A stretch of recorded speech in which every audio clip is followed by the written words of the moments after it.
Good morning from the Sunshine State. Broadcasting from Palm Beach County, it's the Fishing in Florida Show. Sundays from 8 to 10 a.m. on the WCET FM network. And now, here's your host, Riscala.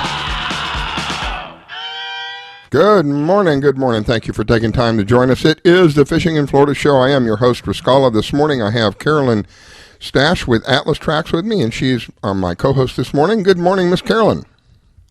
Good morning, and good morning to the listeners. I did a little bit of fishing last week.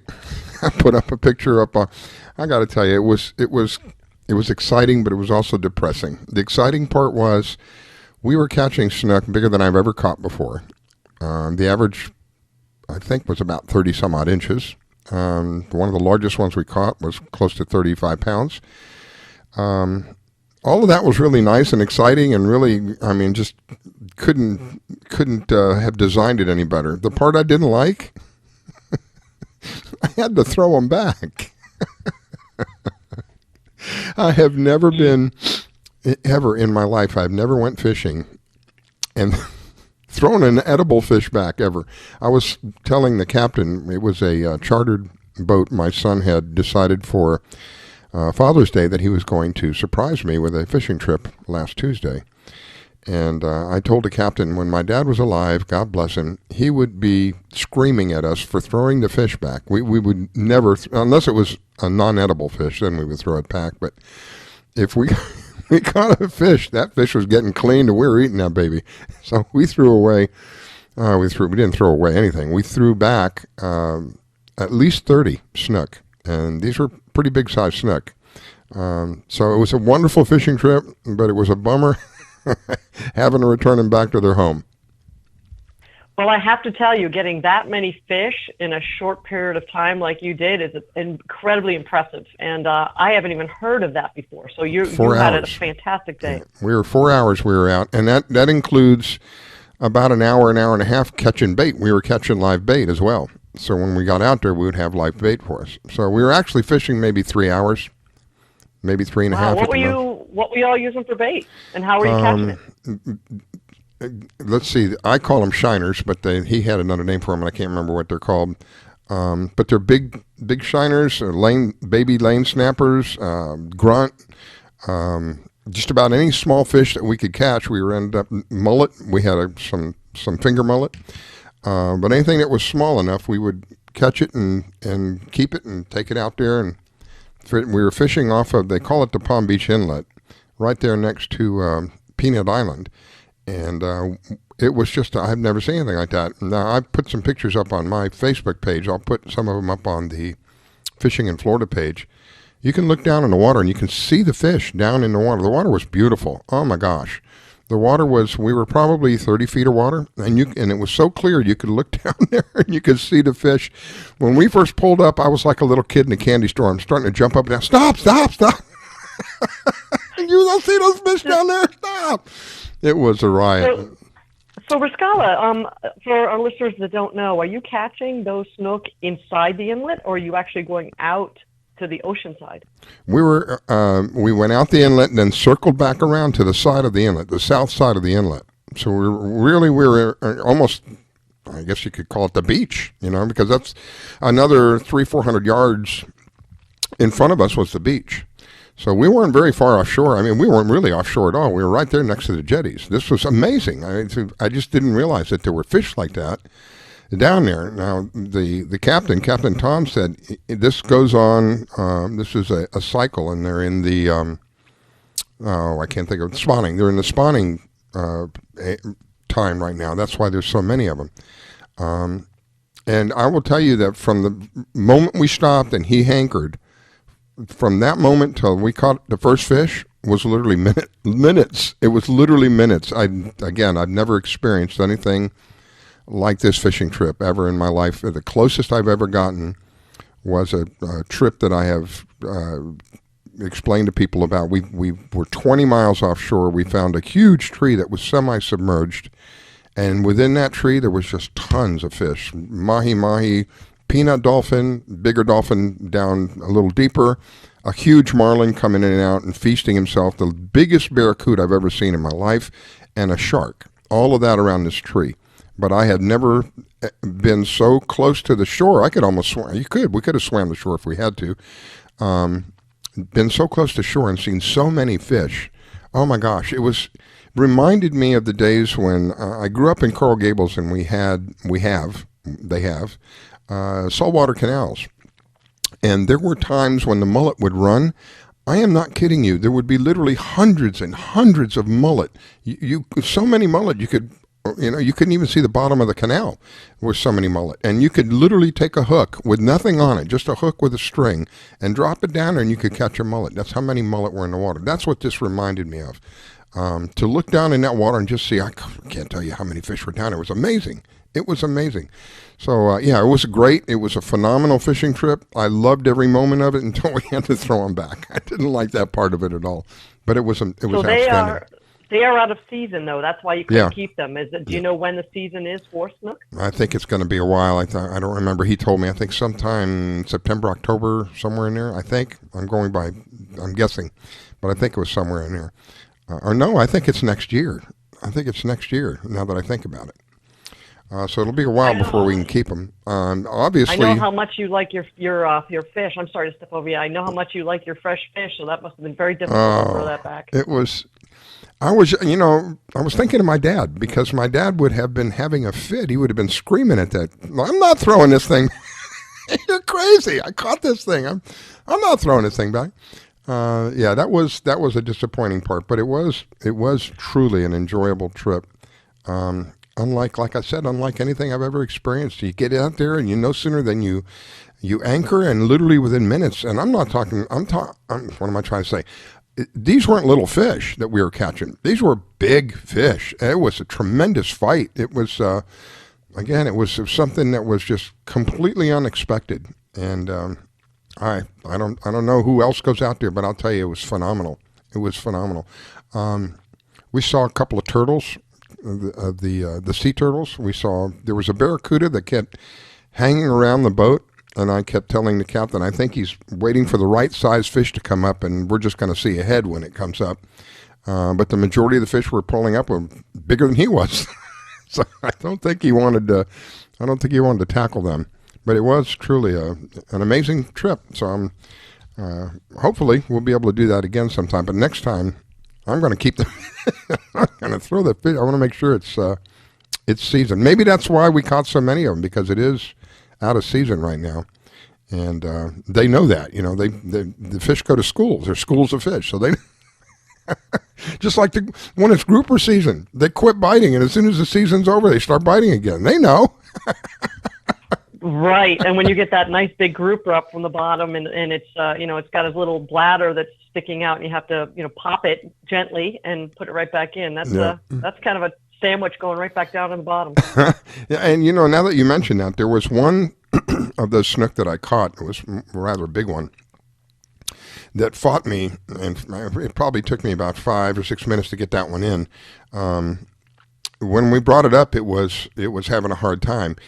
I never seen anybody do this. He took a hook that didn't have a barb on it, put it through its mouth, and with a really heavy sinker on it, and dropped that snook down to the bottom, 30 feet down.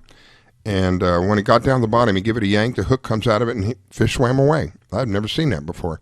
He was telling me that because I had fought it and tired it out so badly, it had decompressed coming up from 30 feet and was having a hard time getting started again. Even I took it and I moved it forward several times with my hand to try to get it to go, and it just kept floating. So he took it and he sunk it down to the bottom, and I tell you, as soon as it got down to the bottom, it just swam away. I was amazed. I thought the fish was going to die. I felt bad 2 ways. 1, the fish was going to die. 2, I'm not going to get him. But I have never heard that before. So he actually took a hook without a barb, knowing the hook would come out of his mouth, right, and put the weight on it. Right, a heavy weight. Yep, and dropped that fish. Now, mind you, these fish were 30, 35 pounds. So this weight, I think, was about 5 or 6 pounds, this weight. As soon as he put that fish in the water, it went straight down. And then gave it a yank, and the hook came out of his mouth, and the fish just swam away. I was amazed. I'd never seen anybody do anything. I'd never heard of anything like that. I have not either. That's something I'm going to have to look up on the internet. Thank goodness for the internet. Yeah, so it was an awesome trip all around. I I would wish it on anybody. It was just unbelievable. Anyway, let's talk a little bit about parks. Let's talk a little bit about the beaches. The beach is looking good today. There's a mild to minimal rip current going on in the beach. There are no reports of sea lice or man-o-war. It looks like it's going to be clean. Just remember, our beaches do have some rocks, so just keep an eye out for them. According to the National Weather Service, with regard to our marine report, coastal waters from Jupiter to Deerfield are going to be, winds are going to be 5 to 10 knots. Seas are going to be less than 2 feet. Looks like it's going to be a great day for you guys who've got boats that want to go out there. Tides. When are we looking for tides today? Let's see. High tide was 2:22 this morning. Low tide is 8:43, just a little while from now. Next high tide will be 3:03 tonight. Let's try it again. 3:03 in the afternoon. And the low tide will be 9:09 tonight. So if you're going to go out and do some fishing, it looks like high tide's going to be leaving us here shortly. We'll be in low tide here very, very shortly. And then you'll have to be working towards the high at around 3 o'clock in the afternoon. The map with regard to radar around the state of Florida is relatively clean. There's not a whole lot of stuff going on. There are some showers and things, but they're well offshore. There's nothing really close to shore that I see that could be presenting a problem. So, again, it's going to be a gorgeous day. Get out there and enjoy it. I will tell you that the last couple of days, I don't know if it's me, but it has been tremendously hot. Have you been experiencing that, Carolyn? I mean, just more than normal, just really, really hot. Well, yeah, I can tell you that. We've been doing an major outside renovation, including painting the roof, and it has just been brutal. We cut down some big palm trees, opened up the yard. Even yesterday, I think the heat index was about 104. Wow. So, yeah, make sure everybody out there is hydrating and getting into the shade and using the sunblock if at all possible. Continue to apply that sunblock with this bright sun that's out. Yeah, I don't know. To me, it just seems like it's extra high. It's like somebody, you know how you have the fan, you have low, medium, and high. Well, it's like somebody put the fan on high with the heater going full blast. It was just amazing. I took the dog out, and this is how I can tell it's going to be a really hot day. Took the dog out yesterday, left it about 8:30 in the morning. As soon as I opened the door, I went, oh my gosh! It like a heat wave hit me, and it was only at 8:30 in the morning. So I knew it was going to be a rough day. And it looks like today's going to be about the same. I got up this morning, took the dog out, opened that front door, and wow. I mean, already this was 7 o'clock this morning. Already the heat and the humidity has started. So it's just going to get worse as the day goes on. Right. I'm looking right now. Heat index again today about 104, 105. And when you open that front door and it feels like you just opened the top of a grill, you know you're in trouble. Yeah, that's what it feels like, walking into a sauna. It's humid and hot. And so just a word of advice, you guys that have pets. This is something that I concern myself with because a good friend of mine just took their pet out. And unfortunately, their pet suffered from, and they weren't out very long, suffered from a heat stroke. She was only out about 15 minutes. A little dog, but didn't realize it was so hot, and the dog suffered from a heat stroke. So just, be mindful of that. If you're out there with your animals, what I like to do is before I take my dog out for a walk, and usually in the morning I don't have to worry about it. In the afternoons I do. But I will take my hand and I will lay it down on whatever he's walking, whether it's the sidewalk or the street. If I can't count to 10 with my hand down there, he's not walking. Because that means that as he's walking, the temperature's building up on his paws. And if I can't hold it for 10 seconds, it's certainly not going to be good for him. So just something to be mindful of because of this personal experience I just had this week with this friend of mine. It is brutally hot sometimes, and I think we can quickly overlook it. I mean, we know how hot it is for us, but we can quickly overlook how hot it would be for an animal wearing a fur coat. Anyway, did you get to do some fishing this week? Off of our dock, but it was still a little bit productive. We have some little catfish, some small snook. I wasn't able to hook up to any of those. And we also have these little mangrove snappers that hang out under the piling. But I'll tell you what I do. I never put any real food in the garbage can. I always make sure I kind of dump it out in the canal. So I've got a nice little nursery and an aquarium right there that I can go just sit down and put my feet overboard and just kind of look around anytime. A personal that's farm. Good. Anything, corn on the cob, potatoes, anything. It all goes in the canal. Your personal little farm. Where you're farming your own fish down there. Big one to come in one day. But we're about 8 canals south of the Hillsborough Bridge. So the water that we have is a little bit brackish. It's not nice and clean like you saw the other day with the snook. So we get some of the bottom feeders and dwellers. But, it's putting a hook in the water. So who really cares if you catch anything, really? Yeah, you mentioned the canal. That was one thing that was very disappointing. When we were in the canals there in leaving the backwater and going out to the inlet, that water was, sad to say, it was poor. It was poor at best. It was disgusting. It really was bad. And the difference between the water in the canal and the water out there, it was literally night and day. You couldn't see 1 foot in that water in the canal. When you get out into the ocean side, we were 30 feet and you could see all the way. You could see the fish down at the bottom of the ocean. Big difference. It was sad to see, and it reminded me when I grew up in Coral Gables, we had, I mentioned saltwater canals. We used to go fishing in the canals and catch anything that was in the bay was in the canal. So whether it was grouper, snapper, snook, we caught snook. There were even sharks that were in the canal. It was completely different than it is today. I mean, I don't think I would have anything out of that canal today. I don't even think I'd want to fish in that canal today. I went back and saw it about 5 or 6 years ago. Very disappointed. Very, very disappointed. The water was nowhere near the quality that it was when I used to go there. They fenced off a bunch of the area, made it more difficult for people to enjoy it, and really just very poor overall condition in the place. And it was very disappointing to see how it's just what's the word? Polluted. Just polluted. Just, oh my gosh, not good at all. So the difference between the water in the canal that I saw here in Palm Beach and the difference in the water as we approached the inlet was literally night and day. The water was as clear as, it was like down in the Keys. It was like being down in the Keys. That was the one thing that really stuck out in my mind. When we would go down the Keys, and my favorite place was Alligator Rock, the lighthouse down there. We would be in 30, 40 feet of water. You could look down and see the fish. It was just so clear. That's what it reminded me of. And I thought Keys was the only place that we could find that around here, but I was happily mistaken. It was really, really nice. Well, I have to tell you, there's a place close to me called Lake Boca, and it's by the Boca Inlet. And if you go at the right time of tide, and that's where everybody congregates and swims, on the outbound tide, it's very dirty because all the water's flushing out from all the canals.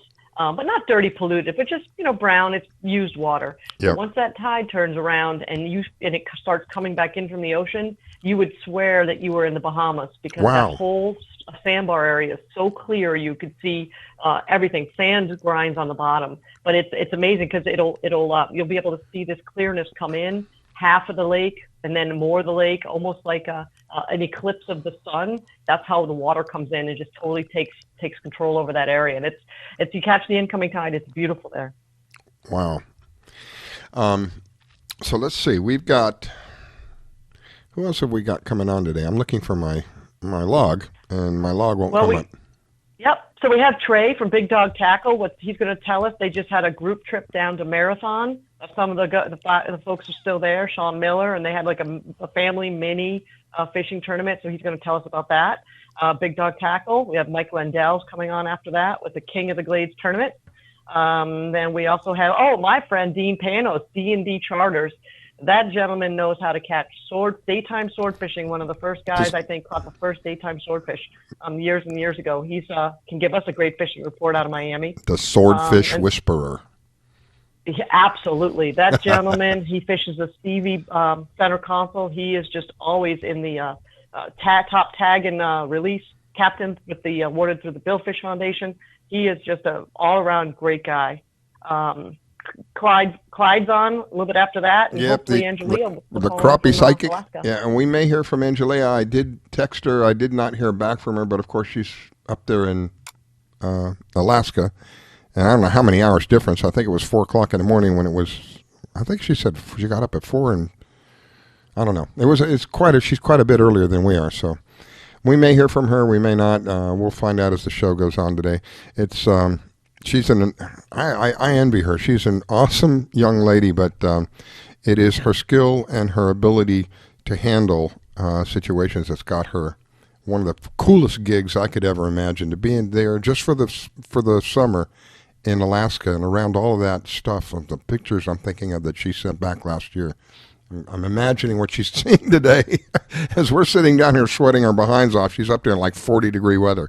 It's hard to imagine that, right?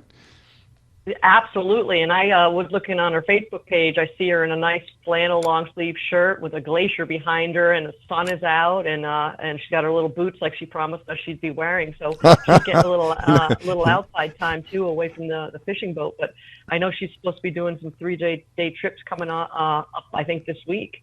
So that'll be exciting to hear.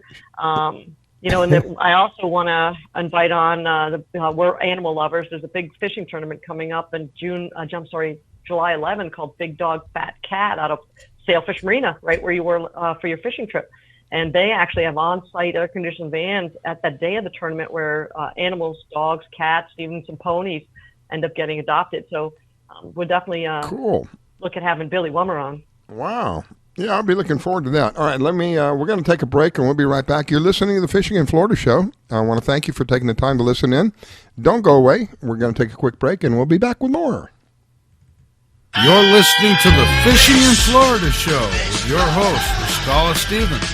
Don't go away. We'll be right back.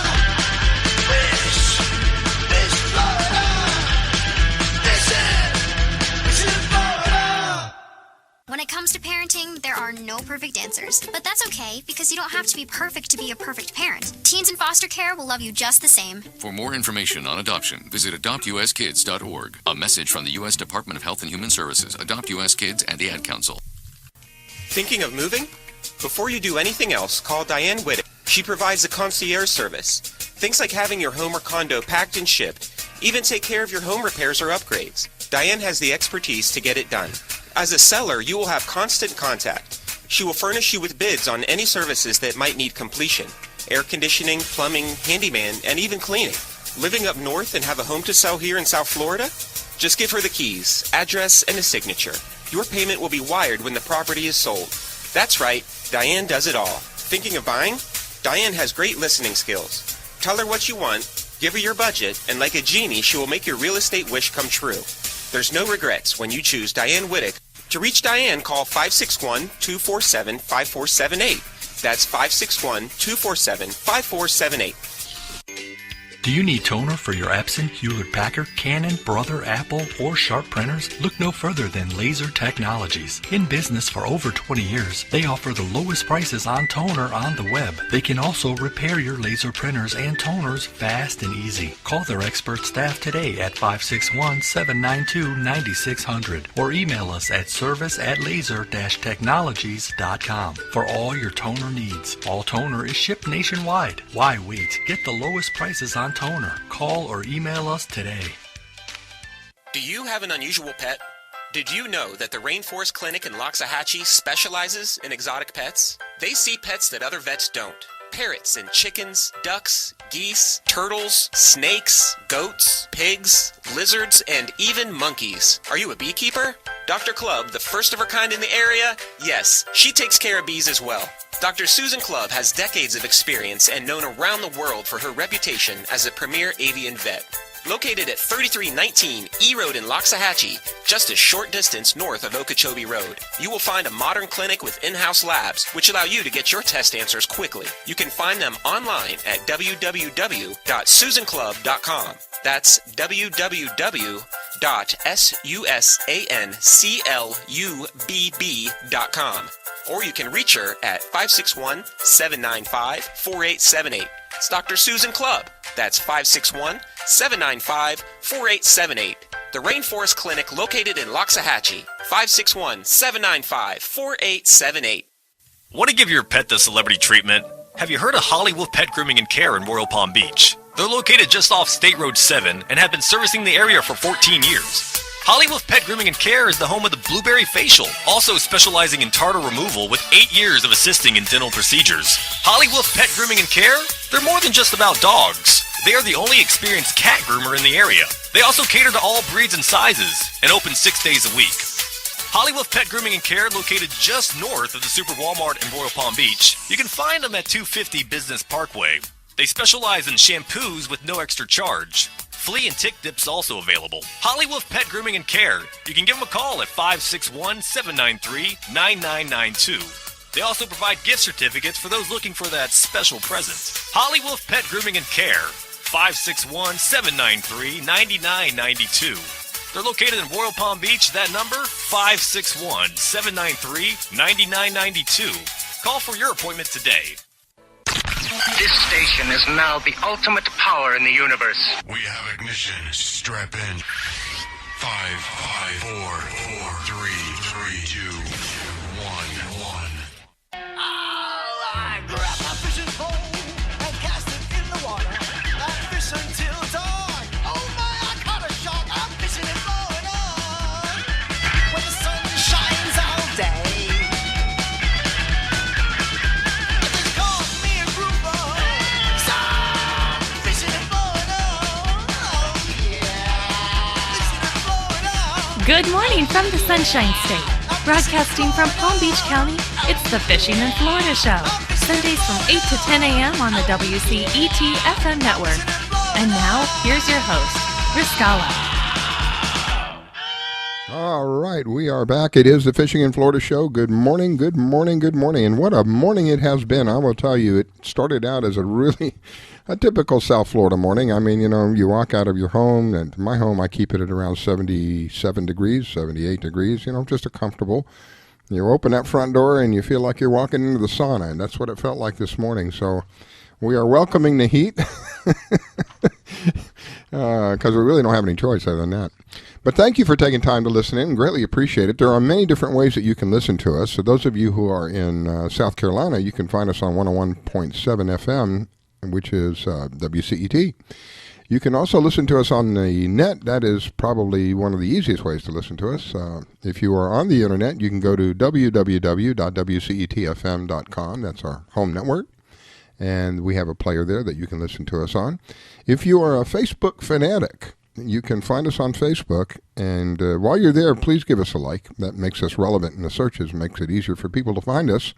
And if you click on Contact Us on the Facebook page, you will see that takes you to a direct link to our live server. You can listen to us that way. So if you go to Facebook, click on Contact Us, you can listen to us that way. And for those of you who are kind of still in the Stone Age with regard to technology and all you got is a phone, you can actually call to listen. You won't be calling into the board, but you'll be calling in just to listen. And that number is 701-719-9704. And if none of those appeal to you, and you have a smartphone, guess what we've got? We've got, finally, the app has come out. It took me forever to get this app. The very, very simple app. There's no spyware on this app. There's no push notifications on this app. There are no commercials on this app. It's just a basic app that allows you, that's free download, that allows you to listen to our network. So the easiest of all of those ways, I think, that we've mentioned is the app. You can go to the Google Store and look up WCET-FM.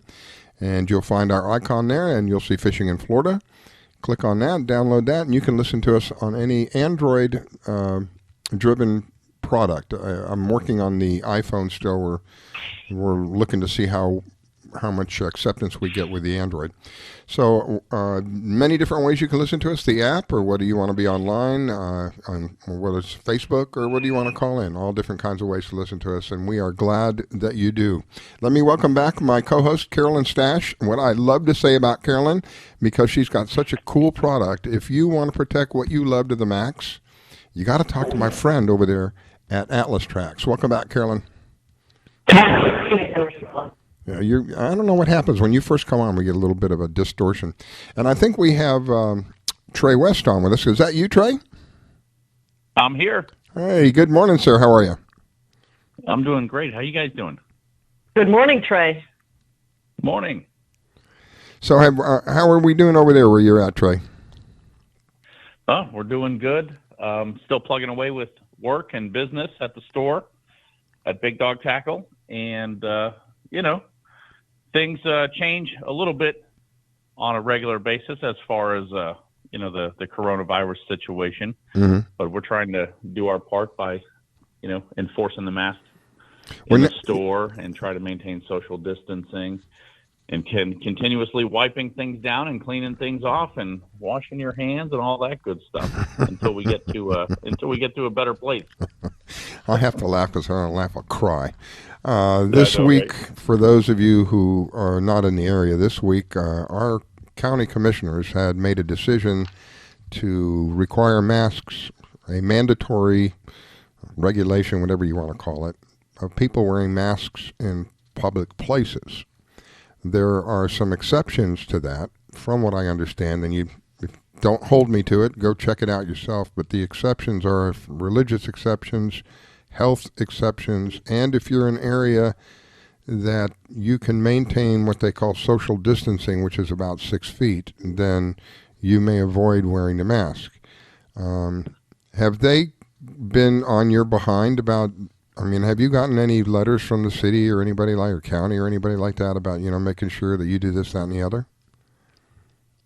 No, we really haven't received any contact for any of the issues. I guess just checking the news and social media and listening to the radio and things like that is where we get our information. But I actually went on the governor's website and looked up the rules, and it says should for pretty much everything is a should.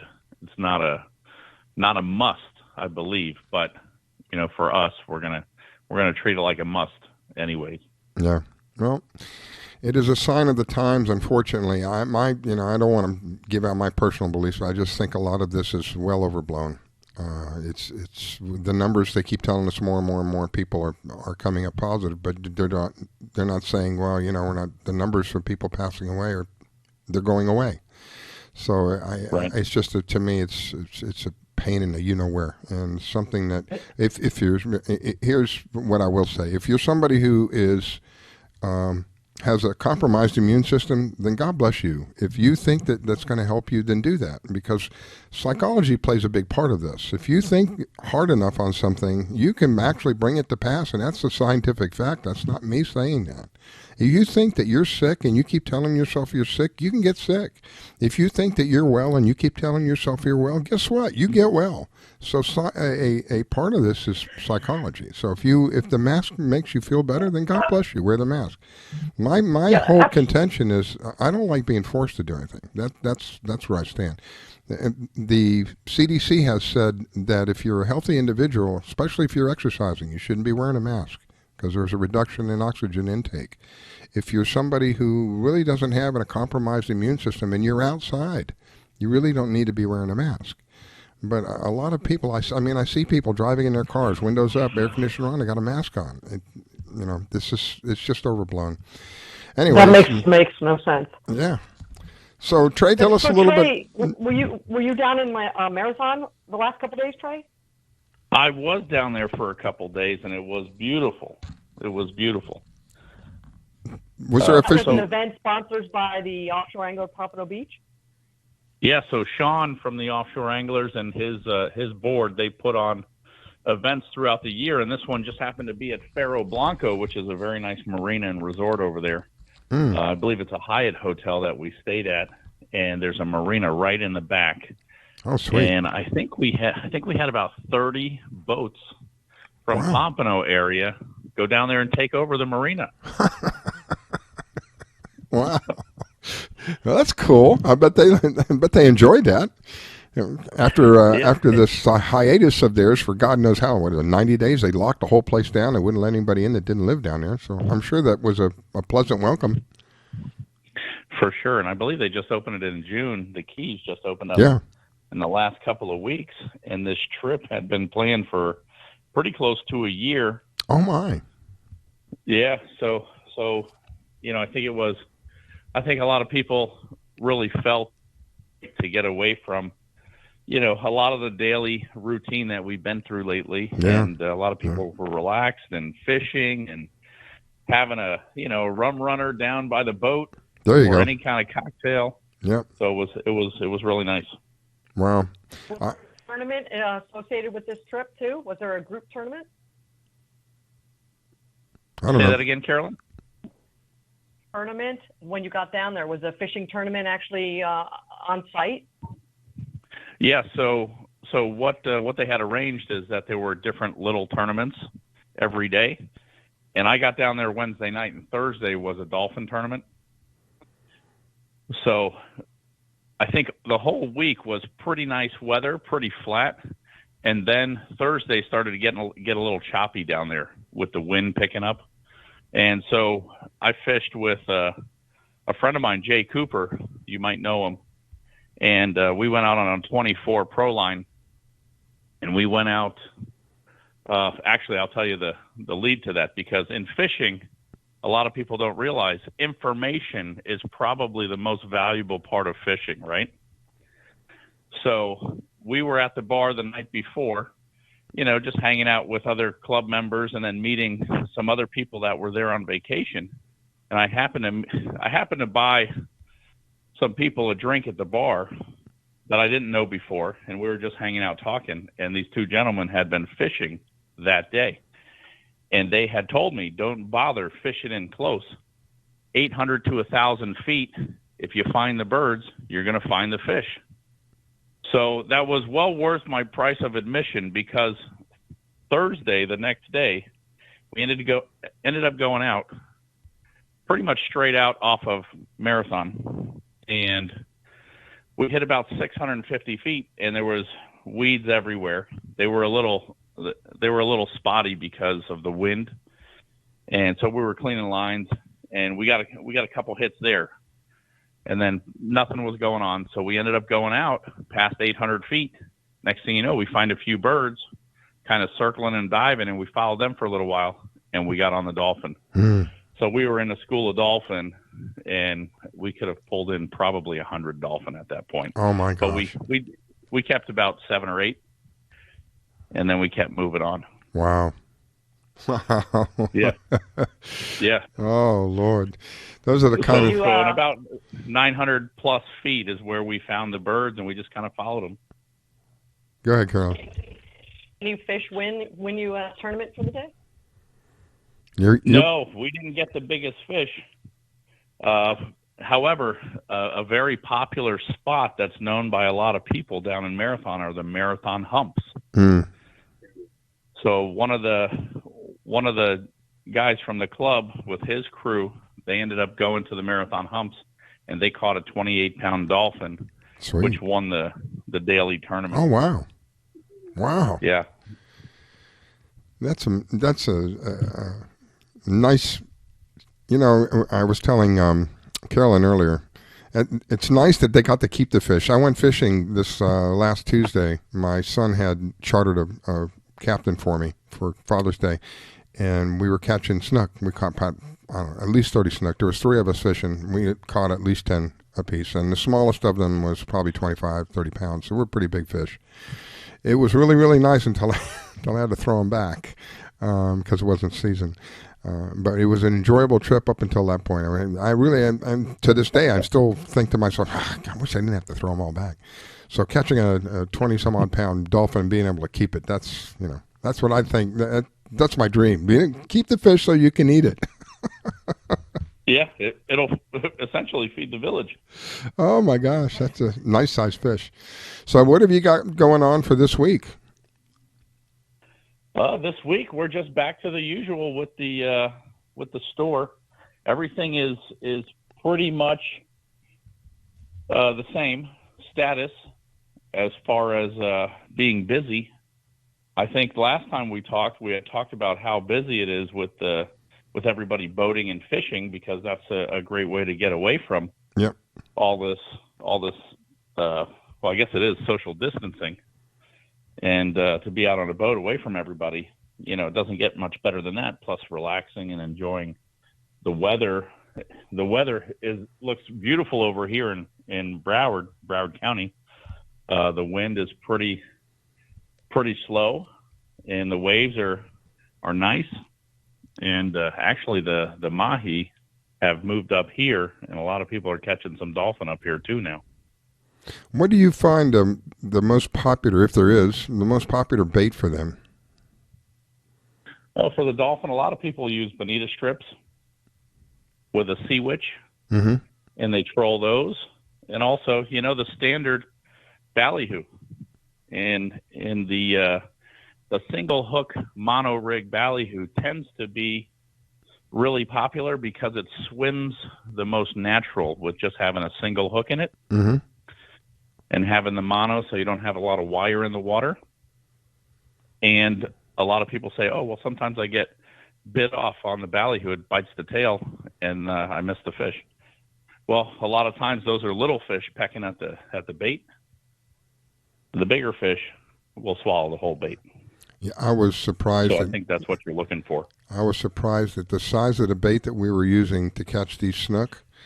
I don't know how the snook were eating these fish. They were pretty big, the size of the bait. So if it's able to do that, if a fish that size is able to just suck that thing in, the way they eat their fish is kind of like a grouper. They just suck it in like a vacuum cleaner. So, right. So if fish is big enough, it's not going to nibble at the tail. It's going to get the whole thing all in one shot. So I tend to agree with what you're saying. And by the way, that was the first time I ever fished with circle hooks, Carolyn. I didn't know. I mean, I knew about circle hooks, but I'd never fished them before. And that was the perfect. first Perfect. And experience. Trae, you've got the tournaments are starting up again. Is that's bringing more income and stuff to the store too? I know a lot of the local guys come to you and get all their gear done, but the tournaments, Jamie Bunn's tournament just started. There's another one coming up. Yeah, so the tournaments are all back on schedule for the most part. Oh, cool. Which definitely adds some excitement to the fishing community, and especially with a lot of the more serious teams that get really focused and dialed in with the gear and where the fish are.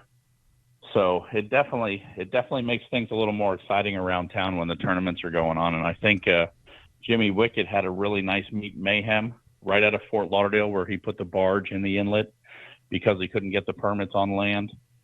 And come to find out, the bed of the inlet is owned by one of the homeowners. So, it was essentially, the homeowner's right to have a barge on his property.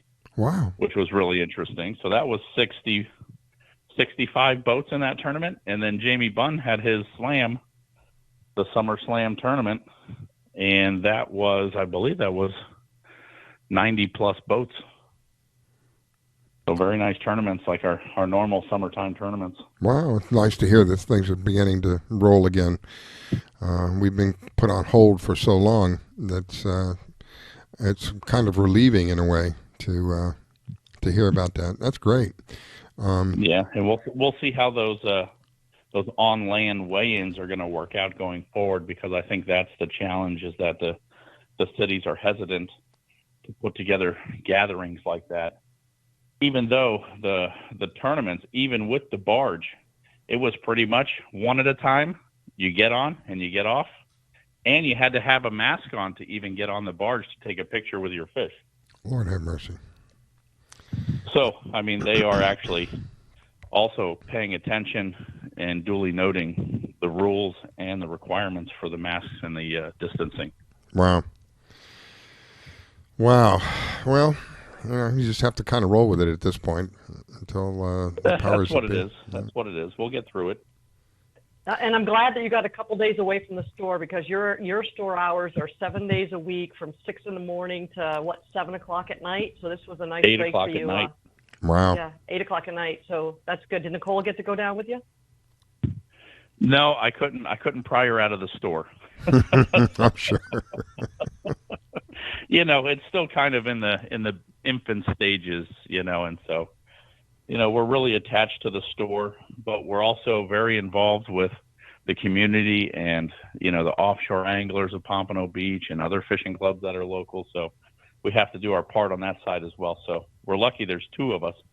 And also Nicole's mom pitches in unbelievably a godsend for us to help us out every now and then, to give us a day off, or even to help us with inventory and different things. So it's pretty interesting to know how small businesses operate and function. Is that it's a lifestyle. It's not just exactly. a 9 to 5. Yeah.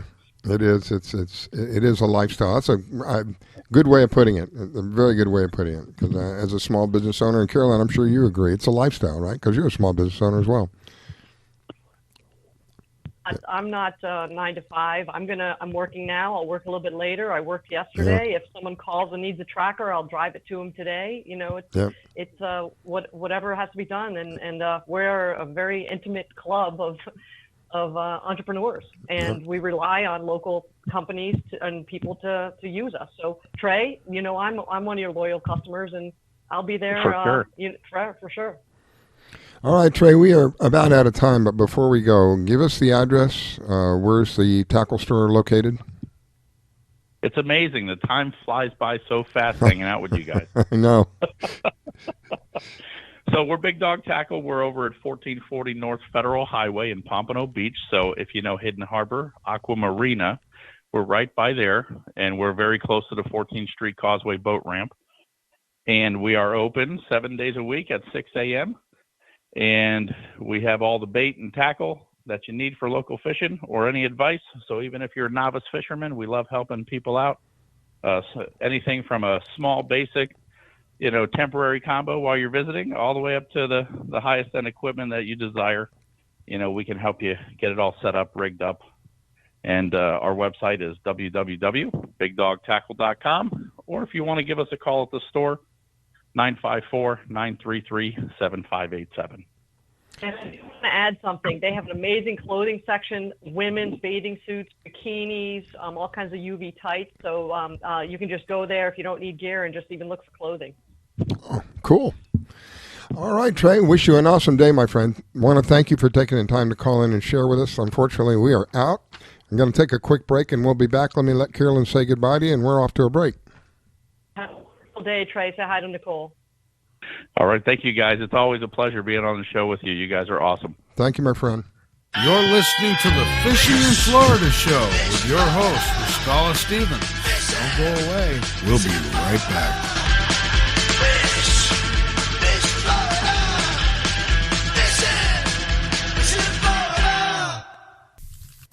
Thinking of moving? Before you do anything else, call Diane Whittick. She provides a concierge service. Things like having your home or condo packed and shipped. Even take care of your home repairs or upgrades. Diane has the expertise to get it done. As a seller, you will have constant contact. She will furnish you with bids on any services that might need completion. Air conditioning, plumbing, handyman, and even cleaning. Living up north and have a home to sell here in South Florida? Just give her the keys, address, and a signature. Your payment will be wired when the property is sold. That's right, Diane does it all. Thinking of buying?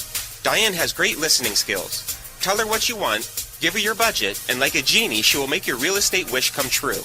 There's no regrets when you choose Diane Whittick. To reach Diane, call 561-247-5478. That's 561-247-5478. Do you need toner for your Epson, Hewlett-Packard, Canon, Brother, Apple, or Sharp printers? Look no further than Laser Technologies. In business for over 20 years, they offer the lowest prices on toner on the web. They can also repair your laser printers and toners fast and easy. Call their expert staff today at 561-792-9600 or email us at service@laser-technologies.com for all your toner needs. All toner is shipped nationwide. Why wait? Get the lowest prices on toner. Call or email us today. Do you have an unusual pet? Did you know that the Rainforest Clinic in Loxahatchee specializes in exotic pets? They see pets that other vets don't. Parrots and chickens, ducks, geese, turtles, snakes, goats, pigs, lizards, and even monkeys. Are you a beekeeper? Dr. Clubb, the first of her kind in the area? Yes, she takes care of bees as well. Dr. Susan Clubb has decades of experience and known around the world for her reputation as a premier avian vet. Located at 3319 E Road in Loxahatchee, just a short distance north of Okeechobee Road, you will find a modern clinic with in-house labs, which allow you to get your test answers quickly. You can find them online at www.susanclubb.com. That's www.susanclubb.com. Or you can reach her at 561-795-4878. It's Dr. Susan Clubb. That's 561-795-4878. The Rainforest Clinic located in Loxahatchee. 561-795-4878. GTG, BRB, OMW, be there in a few. You may think that these kinds of texts are fine because of their length, and you can easily send them at a stoplight. But no, answering one text can take your attention away from the road for 5 seconds. And traveling at 55 miles an hour, that's enough time to travel the length of a football field. Make good decisions, don't text and drive. While other stations just talk a good game, we win it. Hey, sounds like somebody's having a lot of fun. I grab my fishing pole and cast it in the water. I fish until dawn. Oh my, I caught a shark. I'm fishing and blowing on. When the sun shines all day. It just calls me a grouper. So I'm fishing and blowing on. Oh yeah, fishing and blowing on. Good morning from the Sunshine State. Broadcasting from Palm Beach County, it's the Fishing in Florida Show. Sundays from 8 to 10 a.m. on the WCET FM network. And now, here's your host, Riscala. All right, we are back. It is the Fishing in Florida Show. Good morning to you. If you're just joining us, you missed out, but not to worry. I am working on putting the archives up. I'm having a hard time with the archives. So the program that I use to generate the archives keeps crashing my computer. I thought I figured it out, but I'm still playing with it. Haven't figured it out, but I will get it to work, and we'll have them up. We'll have archives set up. Go to the Facebook page, and you'll find links to the archives there as well. So while you're on Facebook, give us a like. That makes us relevant in the searches. You can also listen to us on Facebook if you so desire. You go to Contact Us, click on that, and that'll get you to the live server. Another way you can listen to us if you got an FM radio, 101.7 in South Carolina, Columbia, South Carolina, WCET-FM. Another way you can listen to us, go on the web, www.wcetfm.com. We have a player there as well. Another way you can listen to us, the easiest way of all of them, is the app. You can download the app. It's absolutely free. There are no commercials. There are no push notifications. I purposely made it very simple. It's just a player for our network, so whatever happens to be playing on the network at the time that you hit play on the app, you'll hear that particular show, and there's a wide variety of shows on this network. So the easiest of all ways is the app. Again, it's free. You can go to the Google Play Store, put WCET-FM in for your search, and you should see our icon come up. It'll say Fishing in Florida. Click on that, and you can download the app, and that will be the easiest of all ways. It is for Android only right now. I think we're in Apple now, but I haven't gotten the verification back yet, the Apple Store. But I have gotten the verification on the Google Play Store. We've had quite a few downloads already, and it's only a little over a week old. We've had quite a few downloads already, so there's quite a few people out there that have the app, and I do get feedback. Everything seems to be working fine. So let me welcome back my co-host. That is Carolyn. She's with Atlas Trax. Welcome back, my dear. Oh, yes. Good morning to you and all the listeners again. And let's see, we got Mike. Mike is with the King of the Glades tournament. He's going to give us a little update about what's going on there. Good morning, Mike. How are you, my friend? Good morning, Riscala. Good morning, Carolyn. Good morning, Mike. Just down here in sunny South Florida, bearing the heat. But, as far as fishing goes down here in the Everglades, things have slowed down a little bit due to the high water and the amount of water they're moving. They're moving a lot of water. The current is pretty strong out there. But I fished a tournament last weekend and was fortunate enough to win. I got 18 pounds throwing bruiser baits, Big Nasty. It's a 14.5-inch worm on a quarter-ounce weight. I caught all 18 pounds in the first 30 minutes of the tournament. And as soon as the sun came, fully up, the bite died, and it was a tough day the rest of the day. Wow. So go back a little bit because you said it kind of quick for somebody who may not have caught it. What were you using? What was the lure? A bruiser bait. It's made by Bruiser Baits. It's called the Big Nasty. It's a 14.5-inch worm, and I was throwing it on a quarter-ounce tungsten weight on 17-pound fluorocarbon. 14.5 inches. This thing is a little over a foot long. It's like a miniature snake swimming in the water. So, when I'm curious now, does the lure get pretty beat up when they hit it?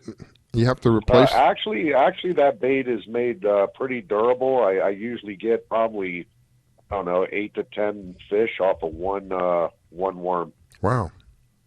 Yeah, so it's made pretty durable. You just, pretty much I was fishing a current break. There was some pretty strong current out there, so I found a bridge corner that kind of broke the current down a little bit, had a little eddy there, and I just, I got there first and threw it and caught the fish quick. Just to give you an example how tough things were out there, I won with 18 pounds. Second was 17 and a half, and then third place was 3 pounds. Wow. So, and then there was a bunch of boats that didn't even get a bite. So, I mean, there are spots out in the glades like Loxahatchee is really good right now. The flipping bite is really strong out at Loxahatchee, flipping crawdads and jigs. It seems though that the central lakes from Okeechobee north, they're fishing really strong right now. My buddy Jason Blair had 20 pounds up there yesterday at 27 to win on Okeechobee on the north side. Last week, angler in Kissimmee fishing Toho in the Kissimmee chain won a one-man tournament. Now he's fishing by himself, and he won with 41 pounds. Good gravy. Wow. So Mike, can you share? I'm not familiar. So when you're talking poundage, do you keep all the fish you catch because it's the most pounds for the day, or is there a minimum size? How does that work for your? Yeah, poundage? it's a 5 fish limit. You keep your 5 biggest, and then you also can get a shot at winning the big fish of the tournament. So it's your 5 biggest fish, and then whoever has the biggest fish wins the big fish pot. I didn't know that. That was a good question, You can come Carol. back with 10 fish, but you weigh the top 5. You're only allowed to keep 5 fish in your live well per the FWC waivers, so you're rotating fish all day long. My question: how do you know to keep you're keeping them alive? So that way you can decide, replace them, throw them back in, and keep the biggest ones as you go through the day. Yeah, well, what I use is a lipless calling system. It's basically a different colored calling balls. I use 5 of them. They clip onto the bass's mouth with, the old style used to go through the mouth, through the lip of the bass, and it would make a hole there. These here just clip on, and so you got 5 different colors, and so you write down the weights of each color. And when you catch another fish, if it's bigger than blue, you just rotate it out and just keep doing that all day until you get to your 5 biggest. That's interesting. Kept in live wells all day. Wow. So now offshore fishing, because if you're catching a dolphin, you never really know if the next one's going to be bigger, and unfortunately, you're sacrificing a few here and there, but everything gets eaten. But that's a great way to do a tournament. Yeah, and under state waivers, that's probably one of the only things FWC does right is they require that you protect your fish and release them, after the tournaments. In the summertime, we do have, there's some fish that don't make it due to summertime because of the heat. So the live well waters heat up a little quicker. Those we donate to the local churches or, the people that are around the fishing tournaments. We're required to donate them. Nothing gets wasted. Nothing gets thrown back. If they passed the fish. So, Mike, you mentioned that about the water level. The water level is pretty high. I haven't heard anything. I haven't really been keeping up with it. But are they draining the lake? Basically, what they're doing is they're keeping Okeechobee at a level at around 12 feet. Which, technically in the old days would be good for plant life because, it excels in the lower water. With all the overspraying, even though there's a virus and all this other stuff that's going on in the world, they still continue to spray. Right now, they're just basically moving a lot of water down here. They're not moving it east, west coast, with the algae, they don't want any bad publicity on the algae blooms. Brian Mast said that, he posted a picture of this big algae, bloom in the middle of Okeechobee and that he was nervous and stuff. And I've been across that lake probably 8 times in the last month and I haven't seen it. So I don't know where he's getting, his pictures or information from, but I haven't seen the algae bloom. I did see north of Okeechobee up on just past the Kissimmee chain, they were pumping some water and, down south. and it was probably the nastiest water I ever seen. So if that water were to make it down into Okeechobee, then I could see, there being an algae bloom. But they're keeping the lake level at a level that there shouldn't be a lot of discharge this year unless we get a hurricane. Mm-hmm. So in your opinion, generally speaking, what they're doing is above average, below average? Right now, it's I would say it's just below average, just below average, the water level of Okeechobee. Okay. And they're not, as far as you know, I'm not up to date with it, but they're not discharging east and west as of right now. If they are, it's minimal amount. It's not, and like I said, I haven't seen, there's a lot. There was over 300 boats on that lake in the last 3 weeks, and nobody said, "Hey, did you see that algae?" Mm-hmm. You know what I mean? Yeah. I mean, there's eyes everywhere up there. So, like I said, where Brian Mast, got his information from, I have no clue. But as far as we can see, at the eye level, there's really not a lot of algae, and the water level's not high enough to dictate a large discharge.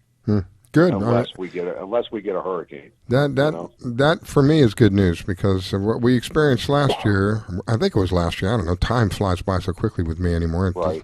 But I think it was last year where we were discharging huge amounts of water east and west, and it was having a massive effect upon, particularly on the West Coast, where we had just miles and miles and miles of death. So I'm glad to hear that they're not doing that. I'm glad that and I'm actually upset with a few of my friends. I mean, actually, a lot of my friends are out there catching a lot of nice snook and stuff. So, I mean, nobody's invited me out to catch some snook, but the snook fishing seems to be pretty good right now. Oh, man. You missed the first part of it. I went, my son took me for Father's Day fishing, and it would happen to be snook fishing. We pulled up about 30. I get a lot of noise in the background. Let me see. Let's see if that was it. We got about 30 fish, and I think the smallest one, I don't know where that's going. See where that's, okay. So it's, the smallest one was about 30 pounds. So we caught a bunch of them. Anyway, we're rapidly running out of time. Mike, congratulations on the win, Mike. I appreciate it, and I'm still pushing for FWC to make Okeechobee an STA area and plant a lot of offshore grass up there to filter that water. Then the people on the coast really wouldn't need to worry too much. Yeah. But until they stop the spraying and killing all the grass, it's going to continue to be an eye. You just got to keep an eye on it. So I appreciate everything. Fishing's great up at Soho, Kissimmee, Okeechobee. I'd like to just give a quick shout out to Papa and Chelsea Rojas. They're down in the Keys celebrating their anniversary. Happy anniversary to them, and thanks a lot. I appreciate everything, and I'll talk to you guys later. All right, Mike. Thanks for taking time. You got it, Mike. Tight lines, and congratulations on that tournament. Thank you. Wish you an awesome day, my friend. See you later.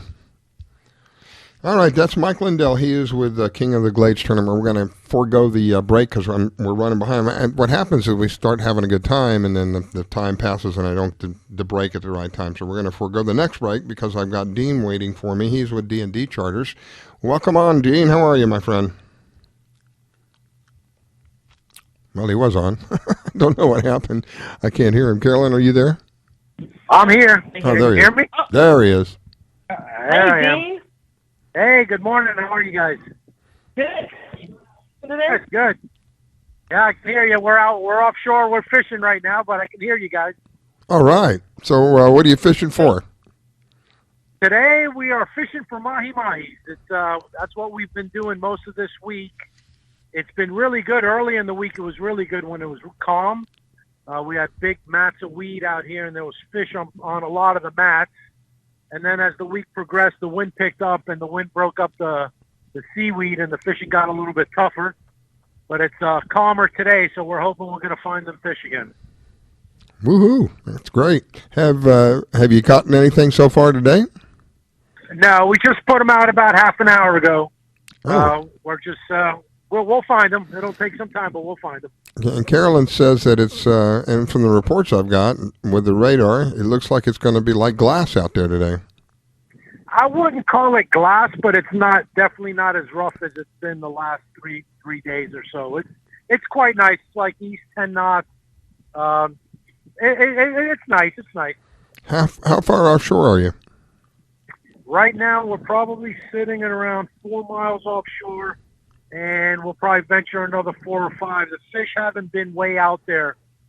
Typically, once you get into midsummer, late summer, the mahi schools tend to move out as far as like 20 or so miles from shore. But this time of year, they're usually from 4 to 10 miles offshore. Just got to, locate mats of weed. Any kind of bird activity would be good. But most of the stuff we've been finding has been on the big mats of seaweed. One of the problems is there's so much seaweed out there, you don't know which mat to go look at. It's been a tremendous amount of weed. And when the wind kicks up a little bit, it destroys all the mats, and then it's scattered grass, which makes it really hard to troll by. But you got to do what you got to do. Yesterday, the weed was so bad, we stayed inshore and fished the edge, and we did pretty good. We actually caught some dolphin on the edge, a nice one, about 15, 20 pounds. Caught a couple of sailfish, some kingfish, and bonitas. But now that it's calmed down again, we're out here hunting for the mahis. Are there a lot of boats out there right now, Dean? No, not too bad. Sunday's always a lot better than Saturday. Saturday, it seems, when there's that big rush, everyone gets out of work on Friday and they're dying to get out. Saturdays are almost always more crowded than Sundays. Right. Did you bring live bait out with you today, too, or are you just going to be trolling? I did. Right now, we're trolling lures, but we do have probably about 100 pilchards. I'm actually spotted a bird right up ahead of us right now. Let's see. Hopefully he's on something. But yeah, we always bring live baits with us too. That's the thing.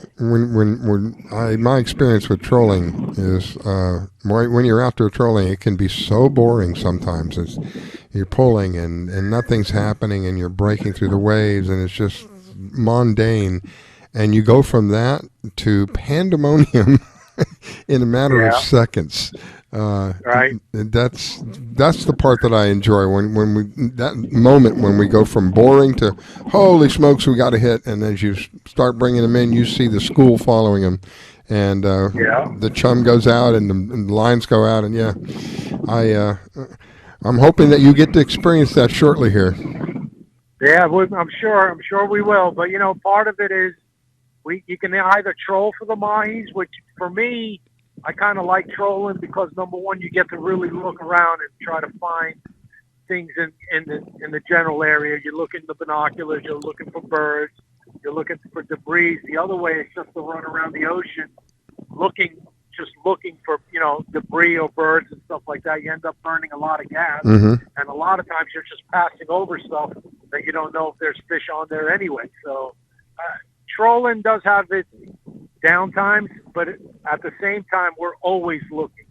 Even when we're trolling, it's never boring for me because my eyes are always 360 trying to find something. Well, you're one of the top captains with the Billfish Foundation. I mean, you're always in the top tagging captain. You're always, catching swordfish. When I check out your charter website, you've got a mix of all kinds of fish, like you said yesterday, sailfish, dolphin, bonita. So I'm sure you're looking for dolphin, but you'll get a whole bunch of other things today too. Yeah, hopefully we like being diversified. It makes daily life a lot interesting. You don't know what you're going to catch that day. So you have family members out, or are you out with a charter today? I have we have a charter with the father and son. So hopefully we'll find them some good fish they take home and eat. Dean, where are you charter out of? I charter out of Keystone Point Marina, which is in North Miami. And the name of my charter boat is Double D Charters. The length of your boat? It's a 37 CV. It's about 1.5 years old. Center console. It's got a tower on it, and it's powered by 300 Mercury V8. Wow, it's not slow. Yeah, not a slow boat. Not slow at all. Not slow at all. So today you're focusing on. Sounds like you're focusing top water. Do you ever go like for snapper or grouper? Do you ever do that kind of thing? Not so much in Miami. Not so much in Miami. We really target the pelagics more than anything else. If we do want to target bottom fish, but it's only 50 miles across the Bimini, and that's where we can actually go there. A little tougher to get there these days, but you can still get there as long as you get tested beforehand. What? Oh, I didn't even think about that. Wow, you have to be tested. That's all. Yeah, Forget that. we're actually going there in a week and a half, and you have to have a valid COVID-19 test done within 10 days of travel, or else they won't let you in the country. I'm curious, so I'm going to ask a curious question. Does that mean your vessel is capable of doing the trip, right? Oh, yes, it's only 50 miles. So we've taken this boat a lot farther than that. If you were to decide that I want to go to Bimini tomorrow, you would not be able to do that because you haven't been tested? Correct. You have to. The new rules, Bahamian rules, is that every passenger must have a valid COVID-19 swab test done within 10 days of travel, and you also have to have a travel card that they issue via email showing them the results, and then they'll issue you back the travel card. It usually takes about 2 days. So it's a little bit of a process to get over there now. Where does one go for a COVID test? What's that? Where would one go for a COVID test for like what you want to run the boat over? Really anywhere. I mean, they have all those places, drive up testing, almost all of the small ERs, like the Care Plus and stuff like that. They can do COVID testing. There's plenty of testing to be done. But yeah, you can get it done without any issues. And the turnaround time, they say, is only 2-3 days now. So it shouldn't be an issue trying to get the results within 10 days of travel. When's your Germany? And is it a charter or for fun? I'm going across with my family for 5-6 days. God bless you. So we're all going to get tested soon. Okay, so here's my curiosity. I'm not really clear about this. You're going over there in a private vessel, and they're still making you quarantine, have a test before you get. That doesn't make sense to me. But it is what it is. What are you going to do? No, you have to have the test to enter the country. If you don't have the test, they won't let you in. So, I mean, I'm kind of a pessimist. What do they got, a fence? How do they know that you're coming? I see. When you go to check in the hotel or something, right? That's when they're going to find it. You have to clear customs. I mean, if you ever go to the Bahamas by private vessel and don't clear customs, and you get caught, it's a massive fine, confiscation of your vessel. You're looking at jail time. It's holy not smokes, to be taken lightly. Wow. I've never done it in a private vessel. It's always been commercial. So I never considered any of what you're saying. I never thought about any of that. Wow. Yeah. Any vessel, commercial or private, has to check into customs when you're going into Bimini or any of the Bahamas. Wow. Well, again, one of the things I like about this show is I'm constantly learning. I learned a heck of a lot this morning. My goodness. Wow. Sounds good. So do you see anything going on up there now, Dean? You said you were chasing down some birds. I saw one bird, but he was just picking at some weeds, and nothing yet. We're still trolling. We're on a really nice color edge at 800. There's half a degree of a temperature break on each side. A little bit of scattered grass on it. So it's just a matter of time. You got to keep your eyes peeled and looking at stuff. And we'll see them. We'll see them swimming in the water, I'm sure. Trae West was on a little bit ago, and he was fishing out a marathon. He said same thing. He was looking for birds, 800 feet of water, and that's where they found the dolphins. Yeah. He was that's saying exactly around where we're at. We're at 750 right now. Yeah, he said as soon as they got into that 800 marker, things started to break loose for them. Yeah. He said prior to that was not a whole lot of action. So we're wishing you tight lines, my friend. Okay, sounds good. Carolyn? Talk to you soon, and I do want to get down with the girls and fish with you. Yeah, we're ready for you whenever you guys want to come down. It's a good time of year. Tight lines, Dean. Have fun. All right, thank you. Thanks. Bye-bye. Dean, thank you. Greatly appreciate it. All right, thank you, sir. Yes, thank sir. You. Bye-bye. Dean Panos, he is with D&D Charters. You can find him online. He works out of Miami. Once again, greatly appreciate it. Carolyn, I'm going to take a quick break, and then we'll be right back. Don't go away. We've got our next guest coming up. That's Captain Clyde. He's out of Louisiana. He's going to give us an update about what's going on. I wonder if it's as hot up there as it is here, because we are boiling down here. Here we go. You're listening to the Fishing in Florida show with your host, Scala Stevens. Don't go away. We'll be right back.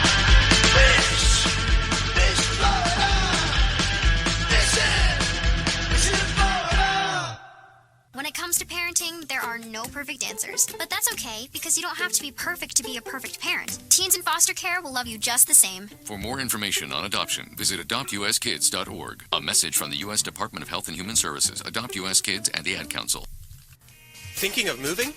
Before you do anything else, call Diane Whittick. She provides a concierge service. Things like having your home or condo packed and shipped. Even take care of your home repairs or upgrades. Diane has the expertise to get it done. As a seller, you will have constant contact. She will furnish you with bids on any services that might need completion. Air conditioning, plumbing, handyman, and even cleaning. Living up north and have a home to sell here in South Florida? Just give her the keys, address, and a signature. Your payment will be wired when the property is sold. That's right, Diane does it all. Thinking of buying? Diane has great listening skills. Tell her what you want, give her your budget, and like a genie, she will make your real estate wish come true. There's no regrets when you choose Diane Whittick. To reach Diane, call 561-247-5478. That's 561-247-5478. Do you need toner for your Epson, Hewlett-Packard, Canon, Brother, Apple, or Sharp printers? Look no further than Laser Technologies. In business for over 20 years, they offer the lowest prices on toner on the web. They can also repair your laser printers and toners fast and easy. Call their expert staff today at 561-792-9600 or email us at service@laser-technologies.com for all your toner needs. All toner is shipped nationwide. Why wait? Get the lowest prices on toner. Call or email us today. Do you have an unusual pet?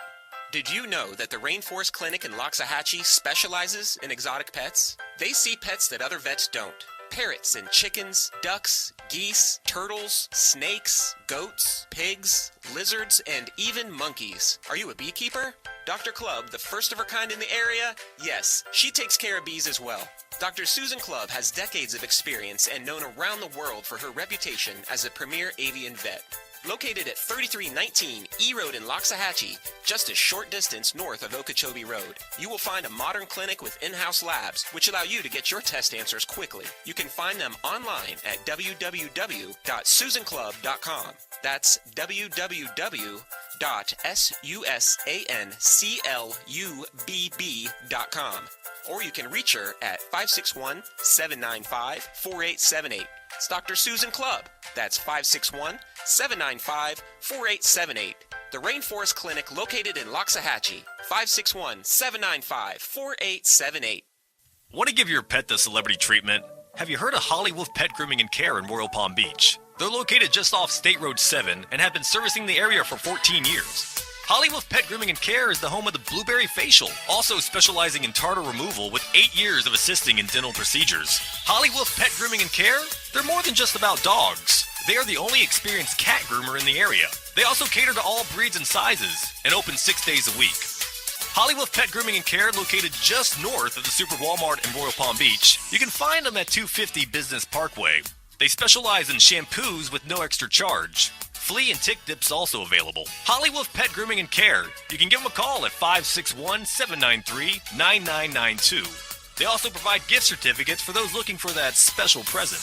Hollywood Pet Grooming and Care. 561-793-9992. They're located in Royal Palm Beach. That number, 561-793-9992. Call for your appointment today. This station is now the ultimate power in the universe. We have ignition. Strap in. 5, 4, 3, 2, 1. I grab my fishing pole and cast it in the water. I fish until dawn. Oh my, I caught a shark. I'm fishing and blowing on. When the sun shines all day. I just call me a grouper. So I'm fishing and blowing on. Oh yeah. Fishing and blowing on. Good morning from the Sunshine State. Broadcasting from Palm Beach County, it's the Fishing in Florida Show. Sundays from 8 to 10 a.m. on the WCET FM network. And now, here's your host, Riscala. All right, we are back. It is the Fishing in Florida Show. Good morning to you. Thank you so much for taking time to join us. It is an honor and privilege to have you listen in. Let's see. I want to say a big thank you to WCET FM, our home network, 101.7 out of Columbia, South Carolina. and also to Marina Rock Radio. Marina Rock is Yacht Rock's sister station. They are a tune-in station. So if you don't have our app, if you have the tune-in app, that's another way that you can listen to us. You can tune in to Marina Rock and using the tune-in app, and you can find us on Marina Rock at Marina Rock Radio. A lot of different ways you can listen to us. Again, as I mentioned earlier, we have the app now. The app is finally out after a whole ordeal. My gosh, this thing with this virus is affecting my life in so many different areas. And my gosh, things you wouldn't even think about. And as I just learned just now with Captain Dean, if you're going to go to Bimini, which is like a hop, skip, and a jump away from us, you have to have an ID to get home. It's just beyond me. So yeah, what normally would have taken less than a week took almost 5 weeks to have it quote approved. Very, very basic download. It's a very basic program. It's really just nothing more than give you the ability to listen to our network. Uses very minimal amount on your resources on your phone. No push notifications, no commercials, none of that stuff. It's just an easy way for you to listen to us. I try to make it as easy as possible. Another way you can listen to us is on Facebook. If you go to Facebook, you click on Contact Us. And if you really are bored and you're not on the internet and you've got no other way, but you've got a phone, you can actually call us and listen in. You won't be at the board, but you'll be able to listen. It's 701-719-9704. Let me welcome back my co-host, Carolyn. Welcome back, Miss Carolyn. Good morning again, Rascala. I stepped outside real quick, and boy, it's heating up. Yeah, it's. I could tell this morning when I walked out. I'm hoping and praying that this is just a small. This isn't an indication of what, because as those of us who've lived here for any degree of time know, as we get into the summer, my gosh, August has got to be brutal. One of the most brutal months that we've gotten. It's already feeling like August here now, so we've still got a couple of months to go. So please, God, send in a little cool air, a nice breeze. Keep the winds at the right, whatever the right number is to keep the winds, keep the seas down to a minimal, but to keep things kind of cooled off. And I guess we're going to get into the cycle where now in the afternoons we're going to have these thunder boomers time and again as it heats up, because I was surprised we didn't see one here yesterday. It was so hot yesterday. It's got to be up to 100 degrees. I don't care what they're telling me on the TV. I'm out there walking around, and it's got to be 100 degrees out there in the sunlight. Well, I was hoping for no rain. As I mentioned earlier, we were doing a major outdoor renovation, and that includes digging up palm trees, ripping down palm trees, using stump grinders, and I was not wanting any of that rain coming in the afternoon. So, yeah, it's hot out there, but I was praying for no rain. So you were out there doing that work and stuff. Were you wearing anything with regard to sunblock, or were you wearing special clothing, or what? Sleeve, UV clothing, and sunblock anywhere I could. Of course, hats and sunglasses. But it was so hot that had to keep being reapplied, and mostly long sleeves because of ripping out bougainvilleas and carpenter ants, things that needed to really be evicted. Iguanas. So we iguanas. It was a long project. Oh my gosh, I can't believe how we've been overrun by iguanas. Did you happen to see the article about, it was a 65-pound iguana, and some guy caught a 65-pound iguana? Can you imagine the size of that thing? It's a miniature gator. Well, the thing is that they change color, and I had one on our patio, which is kind of a pale, faded green, pink color, and I didn't even see the damn thing, and I almost tripped over it. I decided when they were as big as my little Maltese, it's time to get them out. And the only way we could figure that out was ripping down some pretty mature 30-foot tall trees that needed to go. And, like I said, it was a huge project for the last 4 days. Excuse me. But, yeah, I could use some rain today now to water everything. They seem to like areas with water. They seem to hang out in areas with water. I have, not too far from me is Highway 98, which is also known as Southern Boulevard. And on the south side of Southern Boulevard is a canal.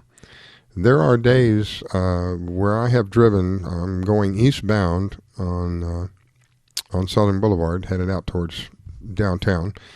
And you can see them lined up, literally lined up in the grass area. And some of them are pretty big. Some of them are probably upwards of 3 and 4 feet long.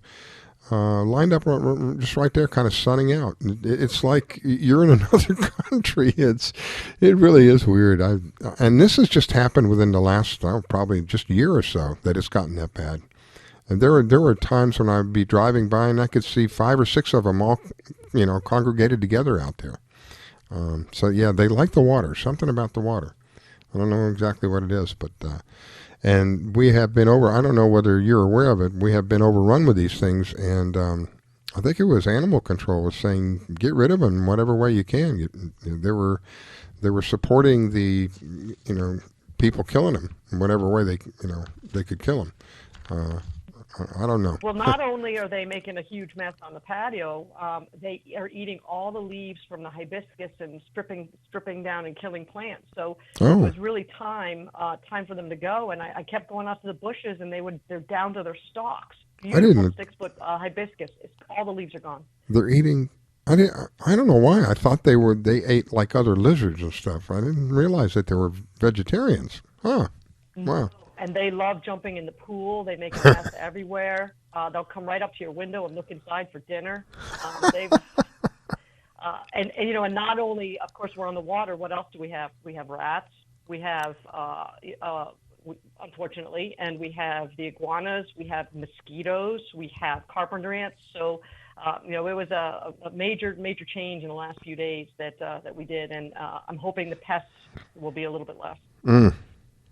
Wow. Well, living on the water has its advantages and disadvantages. So you kind of led up to something I wanted to ask you, because we're experiencing it out here now from all the previous rain that we've had. I live way out west, and you live much closer to the ocean than I do. Are you experiencing the mosquitoes? It's already starting up with you? They're coming out in the daytime, even in the heat. So, normally that's not a time when they're out. And we talked about mosquitoes last week. The only ones that bite you are the female breeders, and they only live 8 to 12 hours. So the life cycle's short, and they're ferocious. Yeah, I remember you teaching me that. I didn't realize that they live such a short time. What was it, 12 hours? Yeah. No wonder they're so hungry all the time. Come out and the only reason I had to find that out was because I'm trying to figure out how to kill them. Well, I think we have our next guest on. That's Captain Clyde. He's out of Louisiana. Welcome, Captain Clyde. Good morning, Rascala. How are you doing today? Good morning. Good morning. How hot is it in Louisiana, my friend? Well, you've never really experienced true heat until you've come to deep South Louisiana with the 100% humidity. It's not the heat that gets you here, it's the humidity. We might not have the Arizona temperatures of 105, but we'll hit 98 with 100% humidity, and it is something to feel. I'm going to tell you right now, you never get used to it. I'm looking for our current temperature, and I don't see it on my map here, but I'll pull it up in a second. But I'm sure it felt, I think in the last couple of days, they said it might feel like it's over 100 degrees. It was a lot more than feel for me. My gosh, it was like literally like being in an oven. So how is that heat affecting the fishing there? Oh, we catch them July and August. At noon, if you can stand it, if you can take it, we catch them. I mean, the last week during the new moon phase was unbelievable. I'm sure you noticed some of the pics on our Facebook page. Yeah. We've been impressive. We've been catching a lot of crappie, a lot of big crappie. So, matter of fact, yesterday I had one of my close friends from Arkansas, the Crappie Holic, and he's in the apparel business, but he did a trip with me, and he actually wanted to enter the Crappie Masters tournament, And I'm not set up to fish tournaments. I don't have what it takes to make sure you keep the fish live, to weigh them in at the, when you're done at the weigh-in, they have to be alive. Yep. And but we met some of my pro staffers out there fishing the tournament, and we kept track of the 7-fish bag we had, and we actually weighed it, and it was an ounce under 9 pounds, which would have actually won the tournament. We would have beat all my pro staffers. We would have won the actual tournament because our 7-fish weight was better than anybody that entered the tournament. Wow, 1 ounce. Man, oh man. So close and yet so far away. Wow. Yeah, we were 1 ounce from 9 pounds as a total bag, but the first place winner was 8.73. So we were like 8.9, our weight. Mm-hmm. So we would have topped the first place guys. Wow. So have you, I know that one of the things that you do is you go around all over the United States, and some of that is teaching people, some of it is going to some of the shows and stuff like that. You got anything planned for Florida? The last Florida show we did was the Tampa Bay show, and it was atrocious. I mean, it was so bad. We lost so much money going to the show. The people that had put the show on didn't advertise, just driving around Tampa Bay, go and get things we needed at the hotel. And, they saw us with our jerseys on. It was like, well, what are you guys doing? Is there a tournament or something? We're like, no, there's a big show. The people in Tampa Bay didn't even realize there was a big fishing show going on. Wow, how sad. Yeah, it was very sad. And, it was a nice place. It was right there in Tampa Bay. There's a big, a really nice outdoor place that concerts are done, rock and music concerts. Yeah. And it was right next to that, right off the main thoroughfare there. But we haven't done another one in Florida. It kind of really dampened our spirits. Well, I could imagine. Yeah. So, and most of the shows, Rascala, in the country, they're all around the same time of the year. So, like starting in January, February, and March, those 3 months, all these shows are like on the same dates. Wow. It's really weird. Yeah. So it's like, a lot of the big shows will call us and they want the Crappie Psychic to come in there. And, one, because of our products and our company and how we deal with customers. And the other one is because I do seminars every day at the shows, and they really like having people to do seminars. And it's like, well, let us check our calendar. And then we look, and it's like we can't go because we have another show that, we've done really well at every year that we're not going to give up. Mm-hmm. And my company's not big enough yet to be able to have 2 to 3 different, groups go to different shows. Yeah. Yeah. So right now it's just my wife and I, and that's it, for the show. Sometimes my daughter will come, but my son's, he's 24 years old and got his own job, and, he's living his life. Mm-hmm. We were saying earlier, before you came on, how being a small business, particularly a family-owned business, and being a small business is not just, it's not a 9-to-5 job, it's a lifestyle. It becomes a lifestyle. And that's exactly what you're describing. It is a lifestyle. There are many reasons to deal with small businesses, and among them, some of the most important, at least in my opinion, is when you do decide to do business with a small company like this, you become part of their extended family in a way, and so you will be treated completely different. And you'll find that's true with Captain Clyde. You'll find it's true with Carolyn at Atlas Trax. You'll find it's true with me and my business. That's just one of the reasons that I promote small businesses. Now, another reason is with what we've been through. The biggest people, I'm trying to find the right way to describe it, the greatest amount of damage that I can see that has been done economically to our country is small businesses. And whether people realize it or not, our country was built on the back of small businesses. It's the small businesses that give back to the communities. So now more than ever, think about dealing with a small business before you think about dealing with a corporation.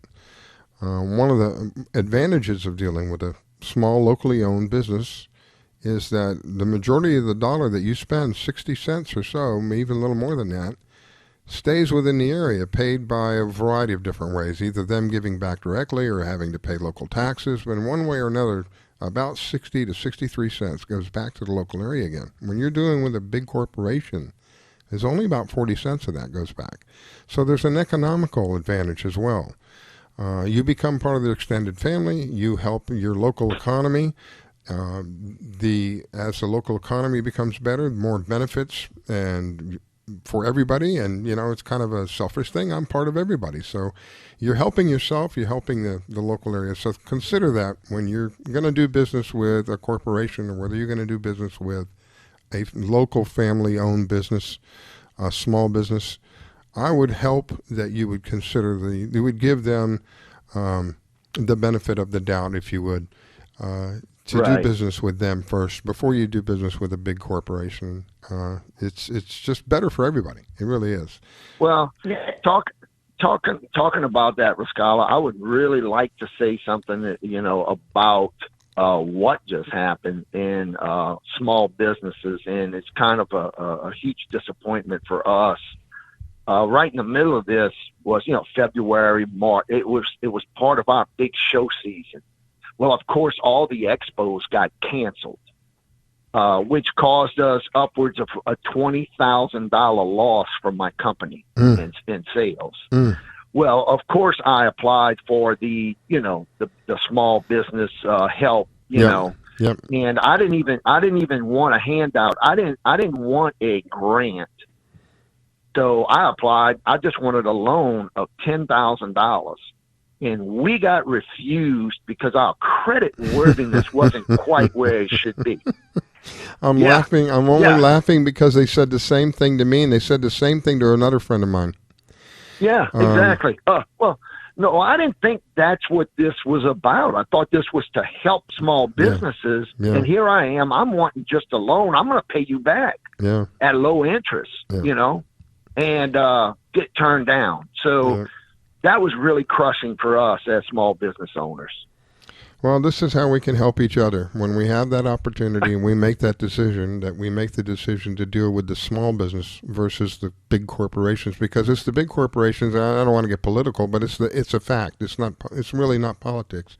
It's like trying to argue with somebody about the sun is not going to come up tomorrow. It's just a fact, and the fact is there's a lot of money going to these big corporations, a big amount of money going to these big corporations, and the justification behind it is they're the ones who donate hundreds of thousands of dollars back into the politics again. So of course that's who the first people are that they look at. This is an ongoing cycle. It happened in 2008. It happened prior to that. It's just going to continue.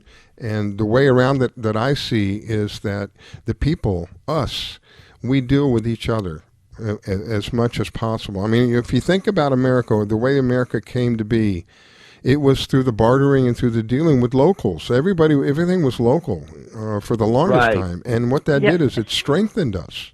It made us more free and more independent.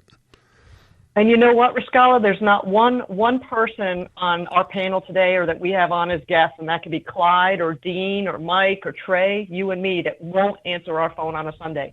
So we are always available. We're always running our businesses.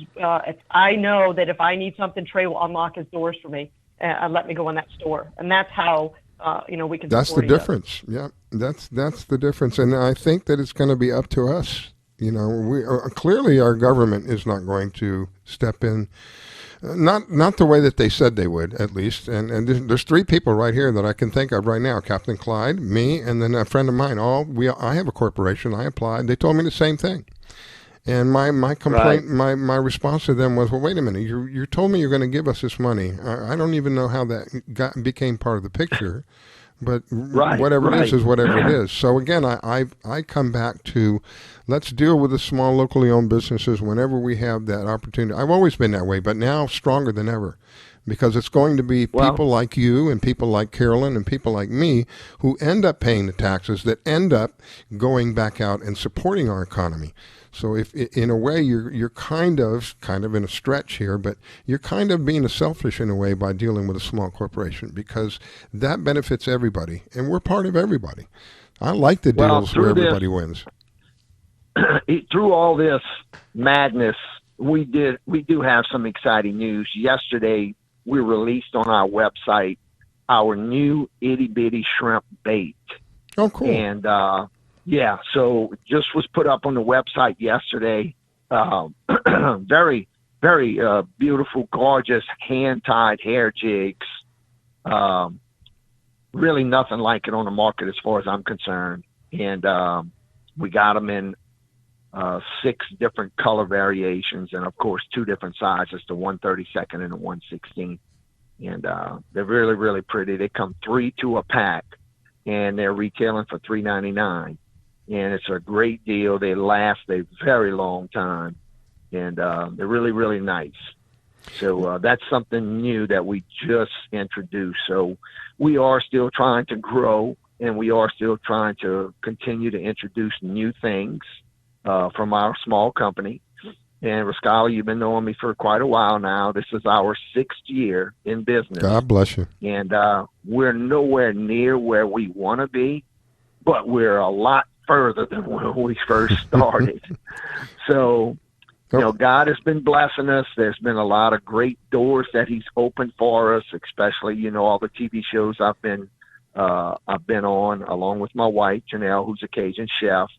And, all the magazine articles that's been written about us and all the other websites that we've been featured on. So things are going well for us despite all the madness. And we're staying tough and we're working hard. And that's what small business is all about. People really working hard. That's what it's about. Now, for those who may not be familiar, one of the things that Captain Clyde does, I don't know if he's still doing it by hand, but one of the things that he was doing at the time, he was making these things, I think he calls them trailers. Is that what you call them, trailers? Yes. Yeah. I just made 600 packs 2 days ago. And are you still making them by hand? Still making them manually? Yes. Yeah. All my trailers, the crappie trailers, the trout trailers, which are a little bigger, and the mega trailers, which are really big for like bass and offshore species. And then we have the crappie ammo, which is our version of the niblets, the little power baits, but ours last 10 times longer than anything on the market. And, of course, everything is scented with our psychic sauce, which is my special blend, my recipe that I've been making for over 15 years. And my company's only 6 years old. So that gives you an idea on how long that I've been, a proponent of scent and how important it is. So we do all those. I make all those personally. My son used to help me, but like I said, he's moved. He's got his own job now. So it's all on my back as far as making them. But my wife and my daughter, they still package everything, scent and seal everything. So yeah, it's very hard work. Captain Clyde, I have a question. So your products are available for shipment, I'm assuming. And what is your opinion on offshore scenting?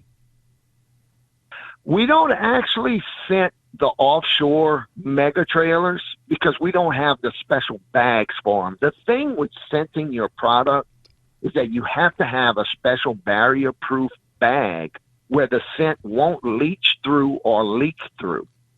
And those bags are very expensive. Unlike most bass baits, worms or whatever, they can be in a regular poly bag because there's no scent on them. So we're not at the point where we actually scent our mega trailers, which are 7 inches long, and they're on our website, because we haven't decided to put forth the amount of money it would take to have these special bags made. But I do have pro staffers that fish the IFA. They're big into redfish, red drum, whatever you want to call them. You have them there in Florida, and they fish these big tournaments. Well, since they're on my pro staff team, I do provide them with some scented mega trailers, but I don't scent them until the day before because they will last in a poly bag for like one day. So that I don't have to worry about the scent leaching out or whatever, but they won't last much longer than that because the scent I use is extremely strong. And but they love it for their red fishing, so they think it really, really helps.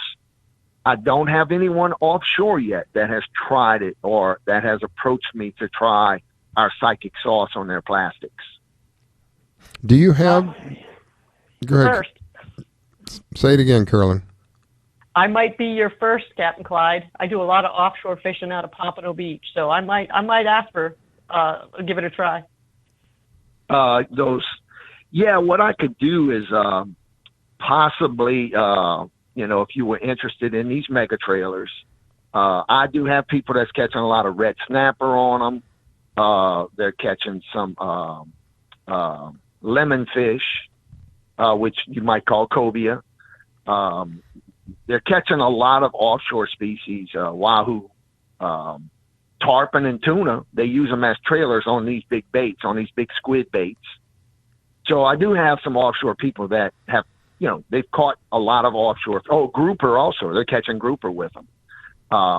Matter of fact, I have a guy right there in Pensacola that's sent me pictures of cobia and grouper that he's caught on my mega trailers. Just the mega trailer itself on a big jig head. Wow. But what I could do is if you're interested and you get in touch with me, I could send you some of these mega trailers, and I would probably send a small pack of, my scent in my special bags. It wouldn't be a lot, but it would be enough for you to stick your fingers in there and then, scent up your bait and then give it a shot. Yeah, absolutely. I'll purchase them from you this week. I'll reach out to you. And you're making all this gear in your house, right? You're making the... Yeah, I have I have a shop. Actually, we took away my double garage and we turned it into the Crappie psychic shop. So I've turned my double garage into a shop, and that's where we do all the manufacturing of my products here at my home. So wow, best place. One of the other things that he make, this thing I call a trailer. I purchased some of these from him a while back. And what I did with them is I kind of cheated. I just put that on a hook, just that. When I take my grandkids fishing, we have these lakes all over the place. We have canals and lakes everywhere around here. And so I just took just a trailer and with no weight at all, just the trailer itself and a very light line, and had them cast and a bobber, and had them cast it out there and just kind of move it around from time to time. And they were actually pulling up fish with just these they look like little worms, the ones that I got. They were pulling up fish just with that, moving it around here and there, getting making it attractive to the fish, getting their attention. So even these little trailers that he has just by themselves, and these were scented, you can just use them. I loved it because I didn't like the idea of having to get the worm on there. You hook the worm and all the guts come out and it's just sticky and it's gooey, and this was a lot easier. And my gosh, I think they caught 3 or 4 before the thing got tore up so bad that we had to replace it again. So it was a lot easier. So if you have an opportunity to use trailers and you want to go out and you're going to do some freshwater fishing and you want to use these trailers, is that what you call them? Captain Clyde trailers? Yeah, I have the crappie trailers, which are the smaller ones for your freshwater species. Yeah. Crappie, brim, catfish, bass. And then bass, you can use all 3 sizes of my trailers for bass, but my saltwater people really love my trout trailers. These things are about 3 inches long, and you add it to any bait you use, and they're really, really good for redfish and sea trout, which we call speckled trout down here. But my saltwater guys, now this is not offshore. This is kind of inshore saltwater in the bracket, in the marshes and stuff in Louisiana. But for redfish and speckled trout and flounder, it's unbelievable. And I'm sure there are some different species of fish there in Florida that these trailers would work great for, and you just add them to your favorite lure, whatever plastics you're using, you just put on these trout trailers, and the scent is already on there. And when you add it to your favorite lure, even live bait, it makes a tremendous difference. People call me all the time, and they're like, you know, we were apprehensive at first, but man, when we tried your scented trailers up against somebody else in the boat that did not have the scented trailers on the same bait, they were out fishing them 3-1. Wow. So it makes a huge difference. Well, the first thing you're doing, Rascala, is you're adding more action to your bait. Even a live bait. Say you got a live minnow on there. Whenever that minnow is moving, guess what's happening to your trailer? It's moving also. Mm-hmm. And a lot of people tend to think it makes a live minnow or even a live shrimp or whatever, it makes them look injured. Like, you know, maybe a piece of their gut hanging off, you know? Yeah. Like they're injured. It makes the prey look like an easier catch for the fish. It really attracts them. And then plus they're scented. And there's no scent on the market like our Psychic Sauce. So those trailers, they've been amazing for us. And that's what we started out with. You know, now we're introducing some baits. You know, that one particular one, the Crappie weapon we introduced, and we designed it specifically to work with our scented trailers and ammo. So we had that in mind when we designed this bait. The sauce that you have, I don't think I've ever asked you about this. Is the sauce itself available, or that it's not available? No, we've been, you know, we get hammered with that question all the time because people are really amazed by it. Because I spend 10 to 15 minutes of my seminars teaching about scent and how important it is. Mm. You wouldn't believe how many fishermen that are out there that does not realize the importance of scent. But right now, Rascala, I have a hard enough time. Now, I mix this stuff 1 pint at a time, okay, because it's very precise. A lot of my ingredients calls for drops, okay, not ounces, drops. Wow. Because my recipe is so strong, and this stuff is so strong that if I put more than what I know I need to put in there now, it would actually destroy the plastic. Wow. So there's a lot that went into developing my recipe. But no, I do not. You have to buy the products. And I have people that buy 6 or 7 packs of my stuff and open them all up and put them in a larger container, like a glass jar or something, to squeeze every bit of the sauce out of the packages and get them in there because they want to get as much. So they got 5 packages of sauce in one jar, you know, so therefore they feel like they got more sauce. They can actually take their plastic bait, like say, and I have people doing this too. Say they're using a matrix shad swim bait or a voodoo shrimp, you know, your popular plastics for saltwater. They'll take one of those baits and they'll stick it in the bag with my trout trailers the night before. So that way they're setting up that bait too. Yeah. Yeah. And which is important because, like I said, I spent a lot of time on teaching on scent, and our Psychic Sauce Rascala it takes 50%. If I had to give it a percentage, I'm saying 50% of the reason why our scented stuff works so well is due to the scent. It's due to the Psychic Sauce. I had a friend of mine who loved to go grouper fishing, and before we would go grouper fishing, a couple of days before we go grouper fishing, what he would do is he would get some ballyhoo, and then he would put them in a bag that had some like rotten shrimp and parts of rotten fish, and it just smelled horrible. Fresh ballyhoo, when he'd put them in there, and he'd leave them in there for a couple of days, 2 or 3 days, in the refrigerator, not in the freezer, but in the refrigerator. And then when we would go fishing, that thing would smell so bad. I didn't even want to touch it. It smelled so bad. But I'll be, I was surprised. We caught some heavy duty grouper that day, and I don't think it would have came out the way that it did had he not prepared the bait previously by making it stink. I mean, there's no other way to describe it. It just smelled horrible. But the grouper sure loved it. So I'm one of them that would testify that the scent has a lot to do with it. Well, yeah, I'll tell you what. I'd like to try it on for some yellowtail snapper, because I'm very unsuccessful with yellowtail snapper and putting chum bags out. This would be a great setup for that. Yep. Oh yeah, definitely. I'm gonna tell you something really quick about the scent. my pro staffers now have the best electronics on the market, okay, for fishing tournaments. They have something called a live scope. And they have proven beyond a shadow of a doubt. They called me immediately after this day's fishing. They went on a very tough day to catch crappie. And I teach that in my seminars too. You need to pick the right day. You can't just go on any day and expect to catch crappie. Well, tournaments, guess what? You don't have a choice. It could be the worst day for catching crappie, but the tournament was pre-planned and you got to go.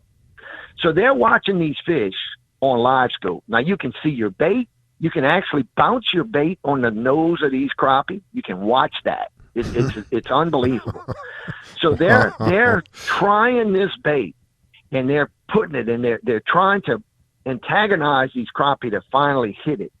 Well, the crappie will look at it, and some of them even swim up to it, and they'll just turn around and swim away. So they're like, you know what? Let's see what Captain Clyde's crappie sauce is going to do, the psychic sauce. So they dipped their bait in the psychic sauce. And the reason they wasn't putting the trailers on that day, because when it's a really, really tough day, crappie don't want a lot of action. They want something called dead sticking, where you're not even moving the bait. It's just almost like sitting there. So they dip their bait in the psychic sauce, and then they put it down and they watch what happens. The crappie swim up to it just like they were before. But instead of turning around and swimming away, they kind of move the bait away inch by inch by inch, and the crappie keeps following it now. And they keep moving it, and the crappie keeps following it, and finally the crappie actually hits the bait. Wow. So they're like, that psychic sauce is for real. I mean, they really put it to the test, and they watched it on this live scope equipment they have. So wow. That scent is extremely important, and I'm finding out now that it is that much. It's important on the saltwater side too. I'm not a big saltwater guy. I am one of them that would testify to that. Anyway, we're rapidly running out of time. Before we go, Captain Clyde, I want to make sure we give you an opportunity. If people want your product, people want to reach you, how do they do that? Well, our website is thecrappiepsychic.com. That's THE, the word or C, however you pronounce it. Crappie, which is easy, CRAPPIE, and psychic, which is the tough word. It's PSYCHIC. People want to put PHY in there. They want to go physic for some reason, but it's the Crappie Psychic, all lowercase letters, one word, .com. And that'll get you right to my website. And, you can order anything I've pretty much talked about here. And then we have a Facebook, which is the Crappie Psychic. And, give us a like. Go check out our Facebook. And we got a lot of pictures from a lot of my customers. I do chartered fishing trips down here in Louisiana. I have people from all over the country that book charters with me, because my charters is like half crappie fishing, half swamp tour, because of the beautiful areas that I actually do my charter trips here. And there's so much wildlife with the eagles and the hawks and the alligators and you name it. Wow. I mean, it's South Louisiana. Think about that. Yeah. So, and that charter trip request form is on our website. And if you want to reach our office, it's real easy. It's 985-790-0862. And we do take the time to talk to our customers. God bless you, my friend. We're all out of time. Let me give Carolyn an opportunity to say goodbye to you. Shop this week. I want to get a few things ordered and down my way to South Florida. Well, make sure in the comment section you put in there that you spoke with me, and we talked a little bit about getting a little package of my sauce to send up those mega trailers. Your family. God bless you, Captain. What you really could do is order a couple of packages of the trout trailers, and we'll put extra scent in your trout trailers. There you go. Done. All right, everybody, we are out of time. Thank you so much for taking time to join us today. We'll be back in a week. God bless.